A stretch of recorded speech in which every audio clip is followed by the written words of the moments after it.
Hello, Hey, how you doing? Who's this and where you calling from? this is Imaj from Brooklyn, New York. I'm an R&B hip hop artist.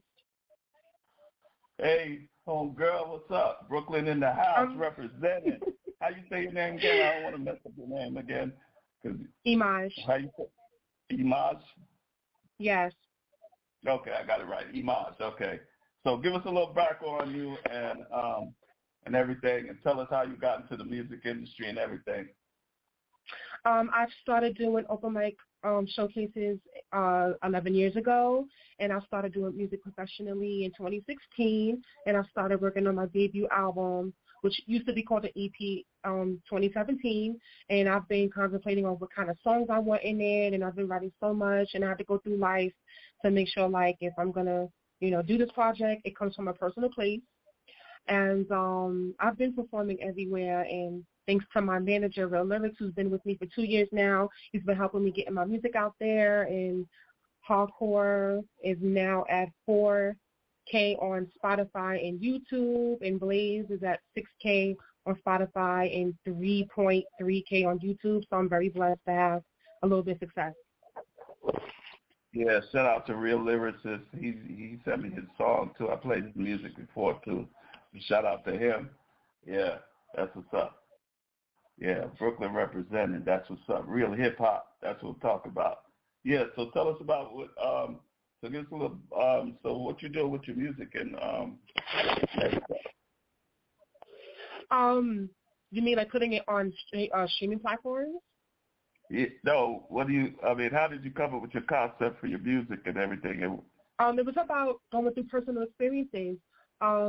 I wanted to make sure I be authentic. I become authentic as possible because it's very rare for artists like me who sit up there and make up something or pretend they live that life or any life that's not really genuinely theirs to sit there and make it feel real, if that makes sense. Because I've heard a lot of songs and storytelling is good. I believe in storytelling as well. Because I don't just write from my own experiences, even from someone else's, because I have that as well. But I don't know. I'm just not crazy about today's music because my era is mainly the 90s and the 2000s, but with like a modern twist. So that's like my type of music that I do. I don't want to base everything off of like what today sound like because they feel like that's the only way to get popping, and I don't want to follow that. So that's why I be contemplating, do I really want to be signed to a major label if they was to pick me or, because I'm afraid like they'll try to change my image and taint what I do and make me less than what I'm not and stuff like that. So, yeah, I just come from a personal and honest place. You hip hop. That's what's up. We Brooklyn. Okay, we come from there, okay. We come from hip hop. Okay, so when you ain't saying nothing that nobody ain't never heard before, you know what I'm saying? We Brooklyn, New York. That's what I'm talking about. You know what I'm saying? We hip hop. We represent. Even releasing hardcore. Yeah, because I wrote that 2 days before. Ain't no hip hop without Brooklyn and the Bronx. Okay. So don't get it, because let them understand. They don't understand. They don't understand ain't no hip-hop without the Bronx and Brooklyn. You understand? No, I agree. Bronx started it. Brooklyn elevated it. Thank you. Where you at? Where y'all at? Wait a minute. See, again, Jay-Z a billionaire. He's from Brooklyn, okay? Tell me they don't know. Ain't no hip-hop without Brooklyn, the Bronx, okay? That is true. It's always been like that, and it's always going to be like that. We the dopest, and the best rappers and the best MCs come from the Bronx and Brooklyn. Which is why when I released Hardcore, right, that's why when I released Hardcore, yeah. They all followers because they don't understand. They got our flow and our rap all in their music now. Okay, who they go get when they need somebody to collaborate with? They don't go get Queens. They don't go get Staten Island. They don't go get nothing. They go get the Bronx or Brooklyn in their shit. Just look at their videos. That's why when I released hardcore, that's why I wanted to keep it the essence of hip hop, because I was compared to like a lot of the greats, and I wanted to keep it like at that as a first single to showcase like that's what we're missing, if that makes sense. That makes brilliant sense. That's brilliant sense. We got a song. We're gonna play your song. Can we play Iman's song real quick? Where you see your music? Where you see the music industry going in the next 5 years? I expect to have longevity, and I want to make sure that people resonate with my music still, because I'm going to be coming up with relatable content. And I don't mind doing forward-thinking music as well. I look up to Aaliyah, Beyonce, Brandy, Khalees, Mary J. Blige. Nicki Minaj is the reason why I started rapping, Sade and Toni Braxton. So I want to follow their legacy of the music that they came out with and pave the way, for all of the female artists that came behind them. So I want to move forward with coming out with great content. Yeah, that's what's up. Yeah. And who would you like to collaborate, living or dead? If you wanted to collaborate with somebody in the industry that's living or dead, who would you want to collaborate with, if you could? Any of the influences I mentioned, because like I really look up to them. So even if they talk to me, that would be wonderful. Two people out of Aaliyah's last album before she passed on that produced a couple of her songs, they actually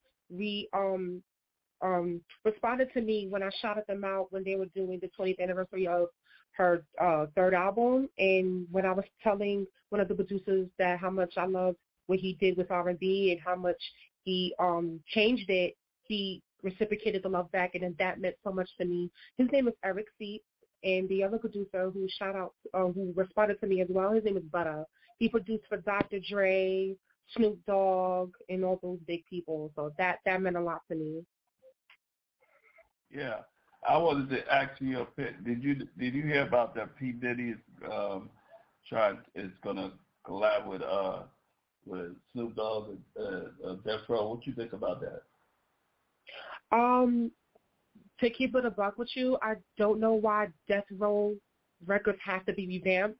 I mean, that should have been left in the past, because I feel like if you do something like that, you're bringing back old wounds. But I guess with him, he's trying to like turn things around, because since Suge Knight is not going to come out of prison anytime soon, he feel like, I'm going to carry on that legacy or his legacy by revamping a record label that really shouldn't be out there anymore. I don't know. That's just me. But I wouldn't, if someone was to ask me to sign a label, I would never do it, because I'm going to be honest, everybody who got signed to that label, ends up dying.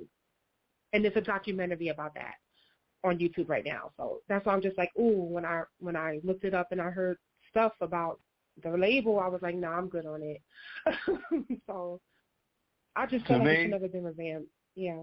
To me, it's a slap in the face to Biggie, his mama, Faith Evans, for P. Diddy to sit up there and want to collaborate with Death Row and be associated with them. That's a slap in the face to me. I'm from Brooklyn. You from Brooklyn.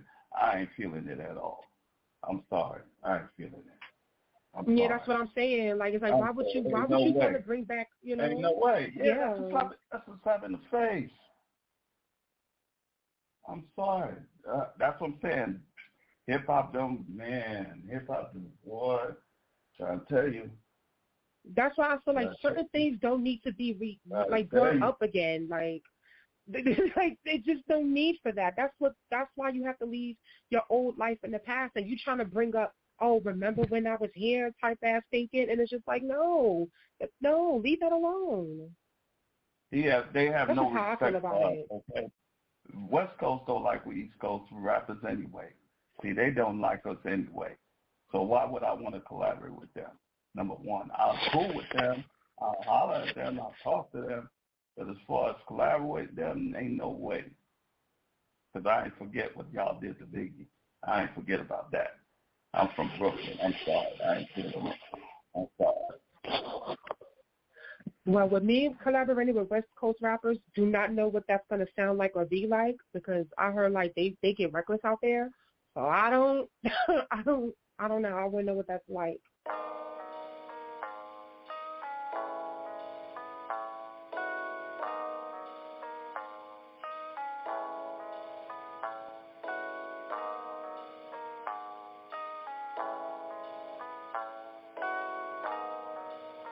Image.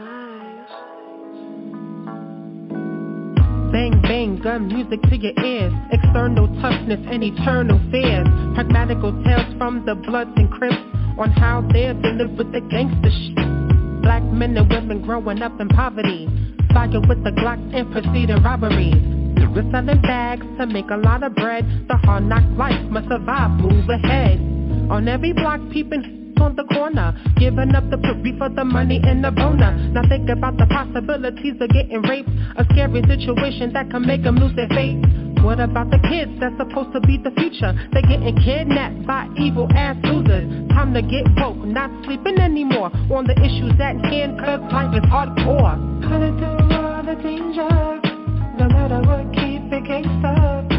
Target of the pain, I'm ready for war.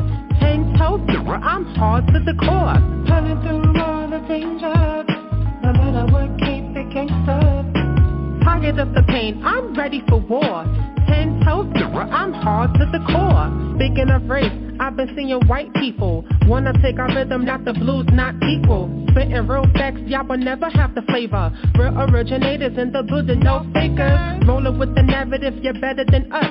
We came here first and influenced you. Hush! Supremacy is finding ways to leave us in the gutter. You like to be oppressed by calling us the nip. Police on the road trying to take us all out.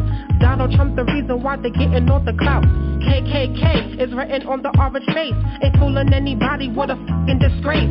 Melanated kings and queens, fight for your dream. Be what you wanna be, making that cream. Time to get woke, not sleeping anymore. You wanna know why? Because life is hardcore. Pulling through all the danger, no matter what, keep it gangsta. Target of the pain, I'm ready for war. 10 toes through, I'm hard to the core. Pulling through all the danger, no matter what, keep it gangsta. Target of the pain, I'm ready for war. 10 toes through, I'm hard to the core. Pulling through all the danger, no matter what, keep it gangsta. Target of the pain, I'm ready for war. 10 toes through, I'm hard to the core. Pulling through all the danger, no matter what, keep it gangsta. Target of the pain, I'm ready for war. 10 toes through, I'm hard to the core.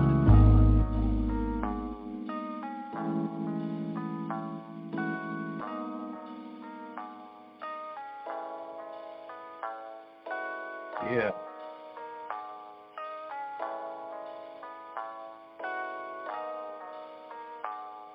Yeah. Yeah, we back. That was Imag's song, Hardcore, from Brooklyn, New York. We back. Yeah. So I like that song. So how did you come up with that concept of that song? I actually did this song in 2019. It was a different beat, and when I first performed it live, people loved it a lot. So I had to go back home and revamp the lyrics because I want to make sure everything resonated together properly. And then, like, towards the end of 2020, I recorded it, and my manager lyrics, when he heard the lyrics and the beat, the different beat, which was produced by Temper, he's from the UK.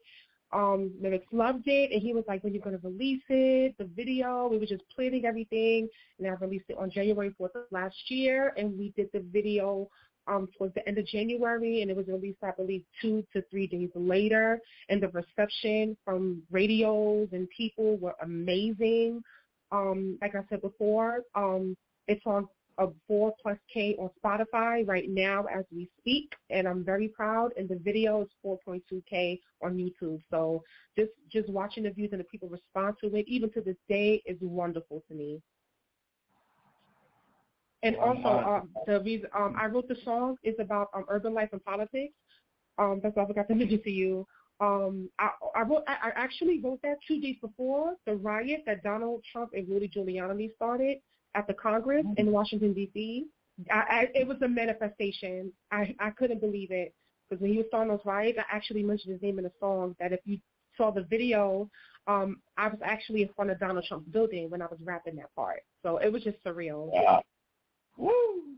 Wow. I'm so proud of you. I'm so proud of you. You Brooklyn in the house. What's up? You represent, okay? So keep it real. Thank we know you. what's happening. I love your lyrics. It's hard.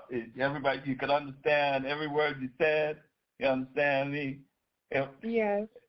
Ain't that, yeah, man. Hold on. But I thank you. I'm so honored to have you on my show. And keep sending me, when you make some more new songs, send me your songs and I'll play it on the show. And everything. I will. Thank you so much for having me. I'm so honored. Thank you. Thank you. Thank you for supporting my show. Brooklyn in the house. Oh, by the way, are we still on for Saturday? Yeah, if you want to, yeah. Yes, I'm willing to do it, yes. Okay. So I'll talk to you on Saturday. All right, then. Have a good day. Yeah. Yes. All right. Have a good one. All right.